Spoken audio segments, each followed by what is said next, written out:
chatting with Ryan from Mother Mother about their upcoming show at the Dome on February 21st. How are you? I'm great. How you doing? I'm doing pretty good. I'm pretty good. You guys are getting ready to go on the big tour here. What has it been like for you guys to kind of prep to play like the big room? Because you guys have had like a history of playing through from like X Fest, Grey Eagle, and now you guys are at the Dome. What goes into the planning of shows like this? I think it's both performance factor and then production, Yeah. right? Yeah, just I guess amplifying each of those categories. You want to cover more of the stage. You want to, I don't know, gesticulate with a little more moxie. Um, I think at the same time though, you gotta make it feel intimate. Like whether or not there's 5,000 people in a space, people want to connect to the people, the humanity.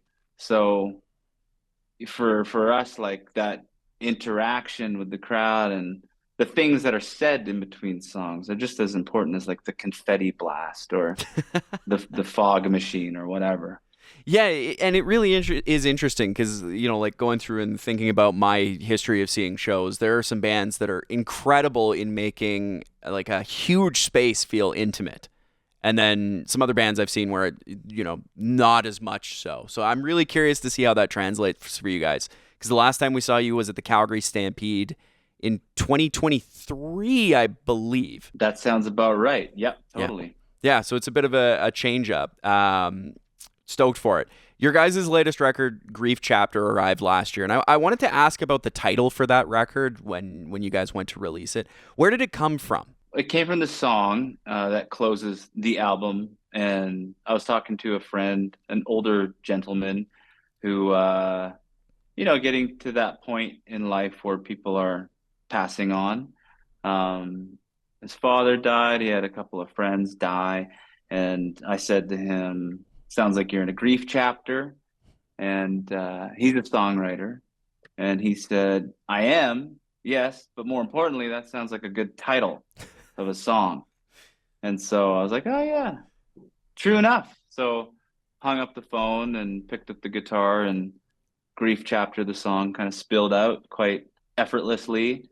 And I was like, wow, that's cool. There's so many other themes of death and mortality on this album already. It's serendipitous that this song is here now, and it would make a great closer.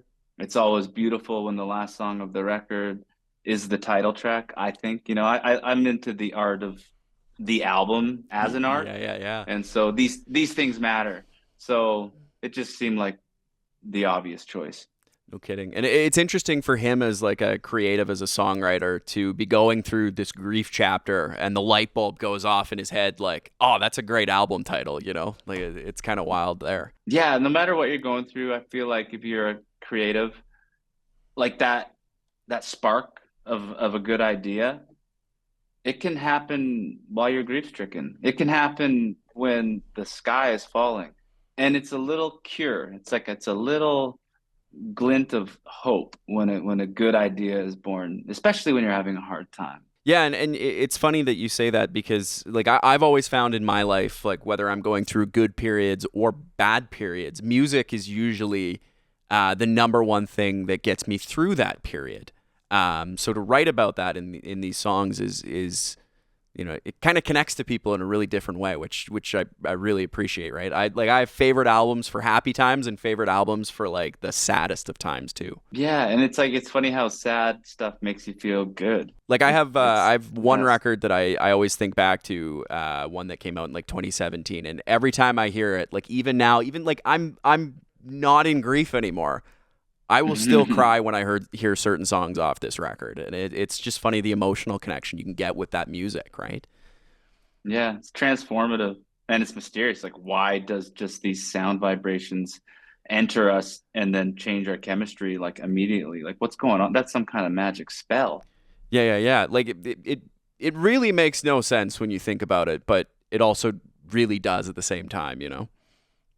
Yeah, I agree. Um, I had a question for you about the track "Explode" that came out on the record as well, because everyone reads their own ways into different sorts of music. But when I looked at it, I kind of looked at, my own struggles with anxiety a little bit and this feeling like, geez, man, like I'm going to explode from this at all times. Was that something you thought of when you were writing the track, or was it something a little bit different? I think for me, it was like the anxiety that is expressed in the song is attached to this thirst to make life meaningful. Yeah. Like there's an existential um, pressure that I feel, that I'm sure a lot of people feel on a given day, just to make it count, right? We're not here for a long time. Yeah. Like this, we got to make life count. Um, but that effort can have the opposite effect. You can bring yourself into a state of stress by trying to make life magical. And that's kind of to me what the song is about. And the explosion factor is like, well, when I die, I just get to release all of this anxiety. I'll just explode and finally be free. Yeah, and I've always found that like in a performative way, like since I've gotten into radio, it's been a struggle for me personally to be like I got to be at the top of my game every time I crack the mic, and then you get down on yourself if there is a time where you're not necessarily, but you can't hold yourself to that all the time, and it's figuring out a way to kind of accept that in a way. Absolutely. Yeah, like not about being perfect or on, it's just about being awake to whatever happens and then just open to what took place and being proud of the fact that you were present. I think presence is, if there's anything to like go after in life, it's just to be present for life because we are going to be flawed throughout it.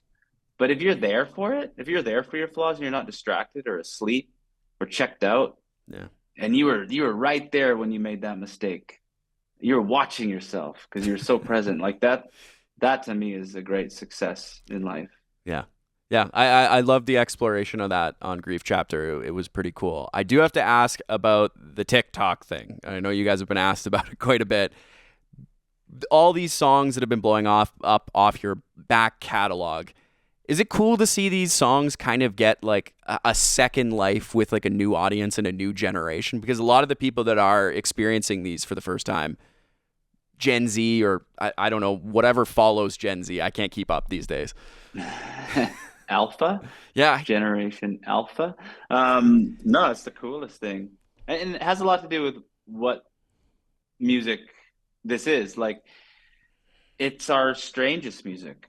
And so it's so satisfying and reassuring that like people out there have a penchant for the strange, Yeah. and that's being proven um, with regards to what songs went viral. It would be different if like the songs that were a little more formulaic and positioned for like radio success went viral on TikTok. I mean, it all would have been a blessing, Yeah. but it's far cooler that it's songs that like you couldn't have paid a radio person to play 20 years ago. You know what I mean? Yeah, I mean, it's part of that like idea of like self-acceptance, right? Like I found those songs in particular, the ones that were blowing up, were ones that like I knew, but yeah, weren't like the biggest radio songs. But sometimes it's those back catalog things that connect to people the most, right? It's this like TikTok is an amazing tool for music discovery, and I found in the last 5 years, you see a whole bunch of tunes that otherwise, without this platform, you maybe never would have heard unless you really dug in or were like a massive fan of a band. So it really is cool. Yeah, I think it's exposing the fact that people probably generally like stuff that has depth and surprise most of all. Yeah. Like it's a bit of a tragedy when you think about like how the forces that be only show the masses the stuff that's easy to digest. Hmm. It's like have more, give the masses more credit. Like people crave surprising, challenging art. And I think, we need to give them the opportunity to decide that for themselves and not gatekeep anything, which is what I think like the new wave of modern social media has been so great about. It's like going back, and listening to a full record. Say you throw it on like cassette, vinyl, whatever it is. You get the opportunity to experience all of the songs, whereas like on social media, on these curated playlists that pop up, on Spotify or Apple Music, you're really only exposed to what they think is going to be the most popular. And so it really is cool to see that stuff kind of come back and see people do this music discovery, because you don't see it as much anymore in a way. You do and you Hmm. don't, right? Yeah, things are changing so quick though. It's like next month there's going to be a whole new way of consuming. I think we're in for a wild ride Yeah. over the next, I don't know, 10 years. I'm not looking forward to it. I just had one last question for you. Day of the show in Calgary. You guys have visited here a lot. What do you guys get up to? Day of the show, gosh, we're pretty like tethered to the venue. We got VIP, we got sound check, we got a massive show. We got to like just center a day off. Like I'll go for a photo walk. People will find a nice meal.